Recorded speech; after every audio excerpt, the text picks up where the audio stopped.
మార్కెట్లో సరైన మద్దతు ధర అందేలా చర్యలు తీసుకోవడంతో పాటు మార్కెట్ యార్డ్లో రైతుల కోసం అనేక సదుపాయాలు కూడా కల్పిస్తున్నాం.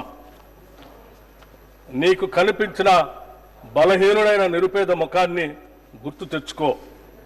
నువ్వు తీసుకున్న చర్య అతనికి ఉపయోగపడుతుందో లేదో అని నిన్ను నువ్వు ప్రశ్నించుకో అని మహాత్మా గాంధీ గారు చెప్పిన మాటలు, వారి మాటలే మాకు స్ఫూర్తి మంత్రం.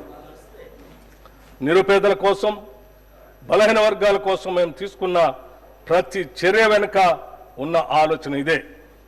అభివృద్ధి ఫలాలు సమాజంలోని చిట్ట చివరి వ్యక్తికి చేర్చే లక్ష్యంతో అభివృద్ధి మరియు సంక్షేమ రంగాలకు తగినన్ని నిధుల్ని ప్రస్తుత బడ్జెట్లో ప్రతిపాదిస్తున్నాం.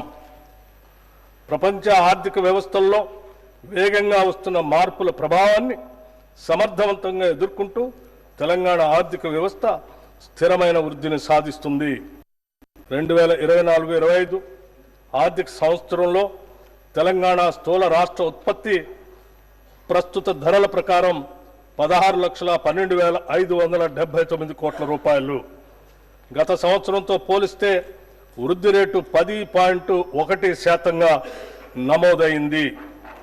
ఇదే సమయంలో దేశ జీడిపి 3,31,03,215 కోట్ల రూపాయలు కాగా వృద్ధి రేటు 9.9% ఉంది.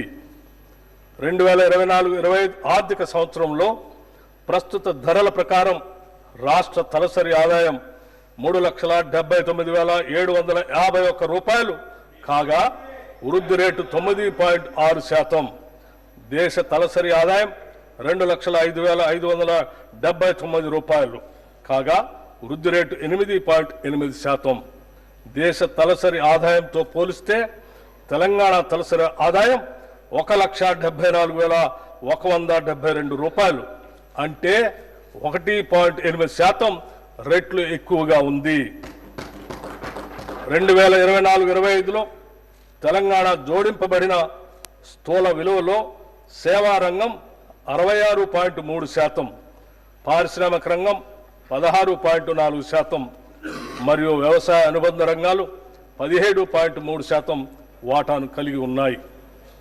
వ్యవసాయ అనుబంధ రంగాలు జీఎస్టీపీలో తక్కువ వాటా కలిగి ఉన్నప్పటికీ రాష్ట్ర మొత్తం శ్రామిక రంగంలో 42.7% మందికి ఉపాధి కల్పిస్తున్నాము. ఉచిత కరెంటు, రైతు భరోసా, పంట రుణమాఫీ, నీటిపారుదల ప్రాజెక్టులపై పెట్టుబడులు వంటి ప్రభుత్వ పథకాలు రైతాంగానికి ఆత్మవిశ్వాసాన్ని పెంపొందించాయి. అదే సమయంలో వ్యవసాయ రంగాన్ని పటిష్టవంతం చేసేందుకు గాను పళ్ల తోటలు, పశు సంరక్షణ, చేపల పెంపకం వంటి అనుబంధ వ్యవసాయ కార్యకలాపాలను ప్రోత్సహిస్తున్నాం. రాష్ట్ర పరిశ్రమలు 22.5% మందికి ఉపాధి కల్పిస్తున్నాయి.